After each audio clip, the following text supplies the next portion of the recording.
ಜನ್ಮ ತಳೆದು ಭೂಮಿಗೆ ಹೆಜ್ಜೆ ಇಟ್ಟು ಹೊಸ ಪ್ರಪಂಚಕ್ಕೆ ಕಾಲಿಡುವ ಪುಟ್ಟ ಜೀವಿಗಳಿಗೆ ಪುಟಾಣಿಗಳಿಂದ ಸ್ವಾಗತ.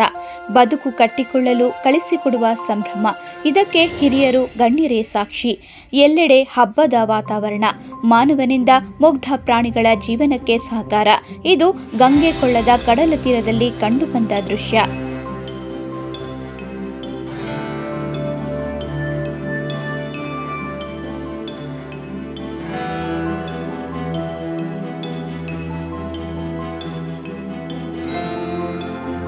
ಅರಣ್ಯ ಇಲಾಖೆಯ ಗಂಗೆ ಕೊಳ್ಳದಲ್ಲಿರುವ ಕಡಲಾಮೆ ಮೊಟ್ಟೆ ಸಂರಕ್ಷಣಾ ಕೇಂದ್ರದಲ್ಲಿ ರವಿವಾರ ಈ ವರ್ಷದ ಮೊದಲ ಮರಿಗಳನ್ನು ಕಡಲ ಒಡಲಿಗೆ ಬಿಡಲಾಯಿತು.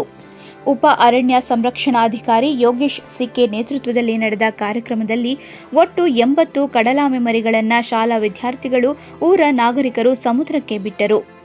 ಉಪ ಅರಣ್ಯ ಸಂರಕ್ಷಣಾಧಿಕಾರಿ ಯೋಗೇಶ್ ಸಿಕೆ ಮಾತನಾಡಿ, ಕಡಲ ಆಮೆಗಳ ಜೀವನ ಕ್ರಮದ ಬಗ್ಗೆ ತಿಳಿ ಹೇಳಿದರು. ಜೊತೆಗೆ ಪ್ಲಾಸ್ಟಿಕ್ ಬಳಸದಂತೆ ತಿಳುವಳಿಕೆ ನೀಡಿ ಪರಿಸರ ಸ್ವಚ್ಛತೆಯ ಬಗ್ಗೆ ವಿದ್ಯಾರ್ಥಿಗಳಿಗೆ ತಿಳುವಳಿಕೆ ನೀಡಿದರು.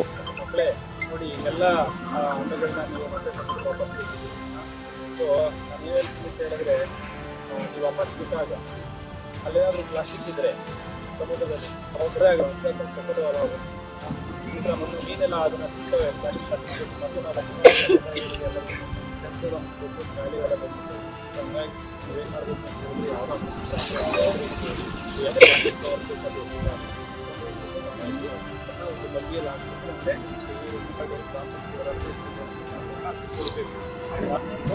ಇವತ್ತಿಂದನೇ ಅಳವಡಿಸ್ತೀರಾ ಏನ್ ಮಾಡಿ ಪ್ಲಾಸ್ಟಿಕ್ ಯಾವುದೇ ನಮಗೂ ಎಲ್ಲುವೆ ಎಸೆಯಿಲ್ಲ. ಬಸ್ಸಿಂದ ಆಚೆ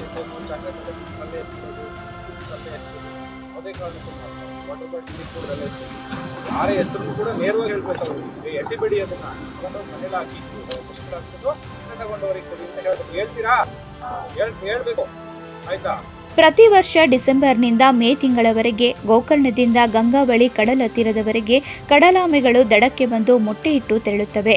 ಈ ಮೊಟ್ಟೆಗಳಿಗೆ ಯಾವುದೇ ಪ್ರಾಣಿ ಮನುಷ್ಯನಿಂದ ಹಾನಿಯಾಗದಂತೆ ತಡೆಯಲು ಅರಣ್ಯ ಇಲಾಖೆ ಕ್ರಮ ವಹಿಸಿದೆ. ಸ್ಥಳೀಯರ ಸಹಾಯದೊಂದಿಗೆ ಮೊಟ್ಟೆಯನ್ನು ಸಂಗ್ರಹಿಸಿ ಸಂರಕ್ಷಣಾ ಕೇಂದ್ರದಲ್ಲಿಡುತ್ತಾರೆ. ಮರಿ ಹೊರಬರುವ 45 ದಿನದವರೆಗೆ ನಿಗಾವಹಿಸಿ ನಂತರ ಮರಿಗಳನ್ನು ಜತನದಿಂದ ಸಮುದ್ರಕ್ಕೆ ಬಿಟ್ಟು ಕಡಲಾಮೆ ಸಂತಾನೋತ್ಪತ್ತಿಗೆ ಇಲಾಖೆ ಸಹಕಾರ ನೀಡುತ್ತದೆ.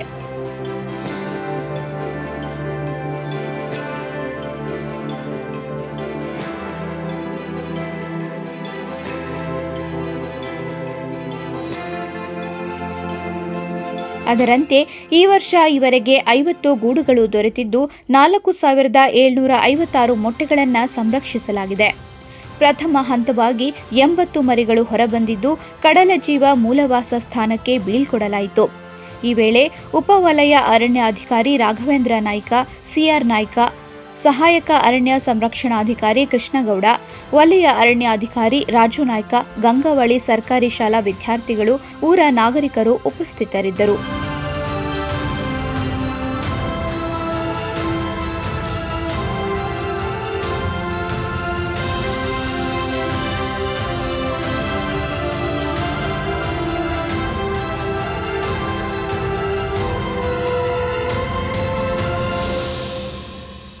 ಕಡಲಾಮೆಗಳ ಸಂತತಿಯು ಅರಬಿಯ ಮುಕುಟಮಣಿಯಾಗಿದ್ದು ಇಲ್ಲಿನ ಪ್ರಾಣಿ ಸಂಕುಲದ ವೈವಿಧ್ಯಕ್ಕೆ ಪುಷ್ಟಿ ನೀಡುತ್ತದೆ.